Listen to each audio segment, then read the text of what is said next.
Yeah, I had sung my whole life, but I'd pretty much put it aside for a career in journalism. I thought I had left singing behind me. And then Thomas tapped me on the shoulder, and I started this new chapter of my life, which has become this incredibly fulfilling side gig that allows me to express myself in different ways. It's just such a different set of muscles that it kind of gives me a new perspective on everything. From NCPR, welcome to Northwards. People, ideas, and conversations from and about Northern New York, Vermont, and beyond. I'm Mitch Teich. Support for the Northwards podcast comes from St. Lawrence University, where a strong liberal arts tradition with real-world applications equips students to solve 21st century challenges. stlawU.edu. Being on the radio or television or a podcast is like being in a box. I mean, literally, a radio or TV or a computer or a phone is actually a box. But I'm talking metaphorically now. For the most part, what you know about me or someone more famous comes through the context of the job that made us, or them, famous. But every once in a while, there is an opportunity to get to know someone in a completely different context. If you get any of your news from public radio, the name Ari Shapiro might be familiar to you. He has been with NPR for more than 20 years and has been one of the hosts of All Things Considered since 2015. But when I talked with him almost a year ago, it was not about journalism. Not exactly. Shapiro at the time was about to come to the North Country to perform with the band, or as they call it, the Little Orchestra, Pink Martini. Shapiro has sung with the group in concert on and off for years and is featured on several of their albums as well. He joined us from his home in Washington. Thank you for taking a few minutes to talk. It's a pleasure. Thanks for having me. Could you share the story of the fateful barbecue that you threw that led to, a decade of working with Pink Martini? I love the fateful barbecue as a headline. So I grew up in Portland, Oregon, where Pink Martini's from, and I was a fan of theirs when I was in high school and became friends with them over the years. And after I graduated from college, I would throw a party for them whenever they would come through Washington, D.C., and there was a Monday night that actually two bands from Portland, Oregon happened to be in D.C. with a night off at the same time. It was Pink Martini and also a sort of folk rock band called Blind Pilot. And I decided to go all out and throw this fateful barbecue on a Monday night. And I invited a bunch of my D.C. friends and Pink Martini and Blind Pilot. And it went late into the night and it turned into a sing-along around my piano upstairs. And the next day, Pink Martini's bandleader, Thomas Lauderdale, the pianist, said, "Hey, I forgot you can really sing. Why don't you sing a song on our next album?" Pink Martini's lead singer is a woman, and they had written this song that they wanted a man to sing called But Now I'm Back. They actually hadn't even finished writing the song yet. They just had the concept for it. And I thought, this is never going to happen, but I've loved this band since I was a kid. Of course, the answer is yes. A few months later, I was in Portland, Oregon, in the studio with the band, recording a song that wound up being on the album Splendor in the Grass. Dear Maria, I'm here to see you. Won't you please open the door? I brought you flowers, been waiting hours, can't stand it anymore. So here's what happened when you were napping. I just went up for a snack. I was feeling famished and then I vanished. But now I'm back.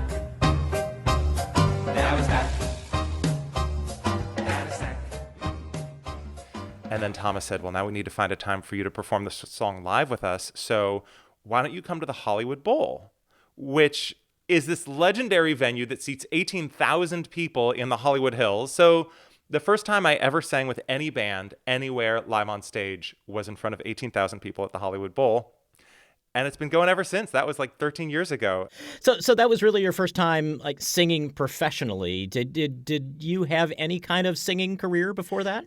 Yeah, career would be overstating it. But I had been in choirs and I had sung in musicals. And so, yeah, I had sung my whole life, but I pretty much put it aside for a career in journalism. And it turns out that journalism actually scratches a lot of the same itches in terms of being able to connect with an audience and tell a story, and on the best days, maybe even change somebody's outlook on the world. But I thought I had left singing behind me. And then Thomas tapped me on the shoulder and I started this new chapter of my life, which has become this incredibly fulfilling side gig that allows me to express myself in different ways. And I use my vacation time from NPR to do it.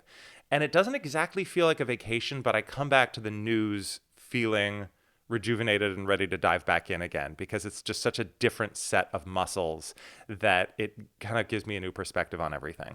Well, sure. I mean, the NPR thing is pretty demanding. Do you ever have trouble keeping it from creeping into your psyche when you're on stage or in the studio? There's a song that we recorded for the album that we released about 5 years ago called Je dis oui. The song is in Arabic. It's called Finis Madi. Finis Madi Fi Tayf Hawak Albal.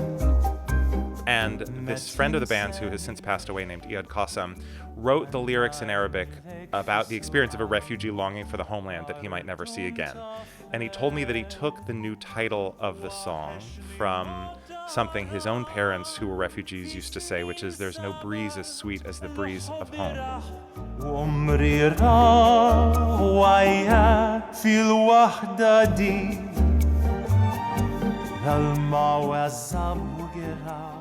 The title Finis Madi means in the sweet summer breeze.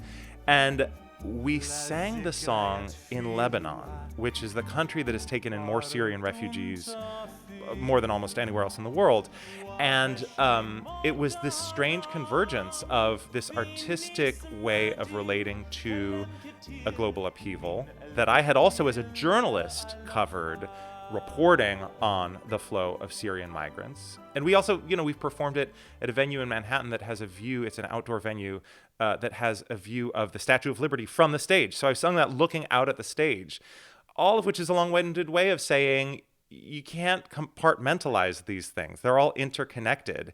And to me, those interconnections are more interesting and fulfilling and stimulating. And it's better not to kind of wall it off and close one door in order to open another. Each sort of informs the other in different ways.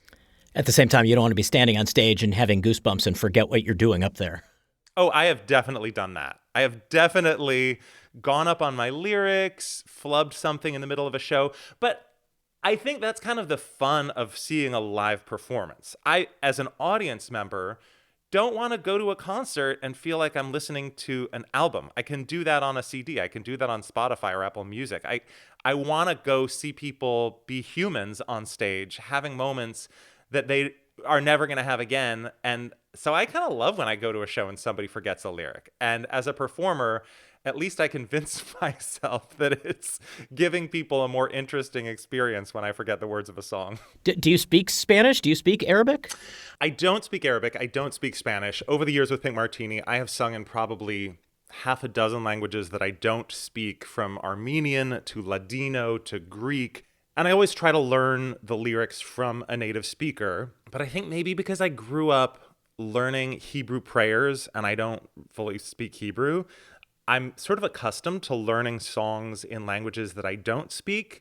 And there comes a moment in the process where it goes from syllables that don't make sense to things that feel like words. And by the time I'm performing in front of an audience or recording in a studio, I want to be at the place where I know what I'm singing. I feel like I'm delivering the words with their meaning, even if it's a language like Armenian that I have no previous familiarity with. Interesting comparison to the typical Hebrew school experience, which is learning the blessings and learning the prayers without necessarily learning the language. Right, but even if you're learning a Hebrew blessing or prayer, you know that Baruch Atah Adonai means blessed are you, God. You know that, like, Borei Pri Hagafen, which means, the fruit of the vine. Like, you have some vague knowledge. And similarly, I know that Finis Madi means in Arabic in the sweet summer breeze. And I know what I'm singing as I sing the song, even if I can't conjugate a verb in Arabic. There are a lot of people from all sorts of musical backgrounds that have been a part and are still a part of Pink Martini. Does it have the sense of being kind of this extended family? Oh, totally, totally. And for me, not seeing these people every day, getting to check back in with them and catch up with them. Oh, you were just in Rome. How was that? You did this show with the National Symphony. Like, tell me about it. It's like, summer camp or catching up with old friends. I just feel really lucky to have it in my life and to have them in my life. As we're having our conversation today, I gather you are getting ready to head out of the country for a reporting trip.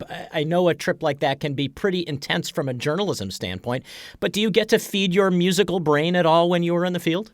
Yeah, especially the first stop on this trip is Senegal. And the last time I was in Senegal, I was a White House correspondent traveling with Barack Obama. It was 2013. And I remember the music in Senegal being incredible.